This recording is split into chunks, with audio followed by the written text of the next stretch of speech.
let's talk about something that might just flip your whole idea of wealth completely on its head.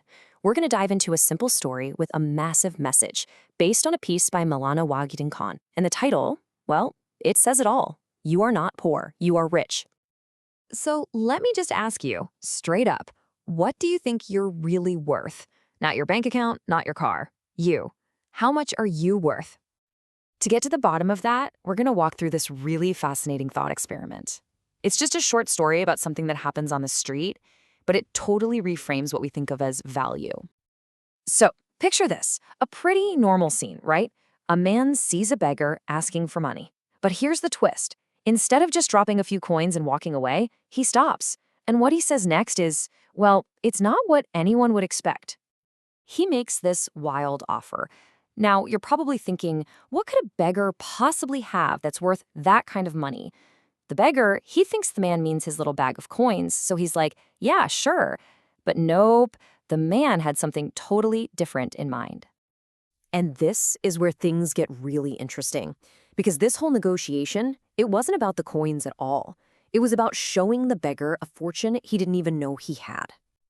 The passerby starts to get specific, and his first question is a real shocker. He asks, what's the price for just one of your feet?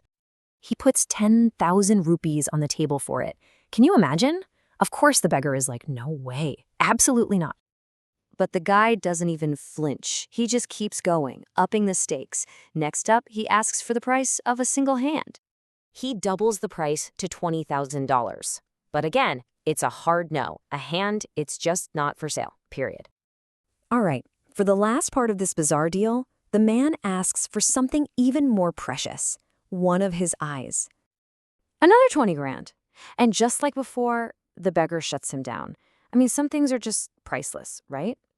Okay, so this is the moment where the man lays it all out. He starts doing the math out loud. He points out that just 1 foot, 1 hand, and 1 eye adds up to his original offer of $50,000. But wait, we've got pairs of these things, don't we? So the actual value is 100,000 rupees. And get this, that's the price for just 3 parts of his body. All of a sudden, this man who thinks of himself as poor realizes he's sitting on an absolute gold mine. And that brings us to the passerby's final devastatingly brilliant point. He looks at the beggar and says, how can you possibly say you're poor? You are unbelievably wealthy. Stop begging. Use this incredible wealth God gave you, and you'll be one of the richest people in the world. Now, that's a powerful parable, isn't it? But you might be thinking, it's just a story. Well, let's look at a real-life example about the true price of a kidney. This really brings the idea down to earth. So let's go back to 1980. There's this young guy, James Thomas, just 24 years old, and suddenly he gets incredibly sick. Turns out both of his kidneys are failing. The doctors tell him there's only one way he'll survive, a kidney transplant. And the cost for just the surgery, even way back then, was a massive 45,000 rupees. And that doesn't even count finding a donor organ, which is, well, priceless. And isn't that just how it is?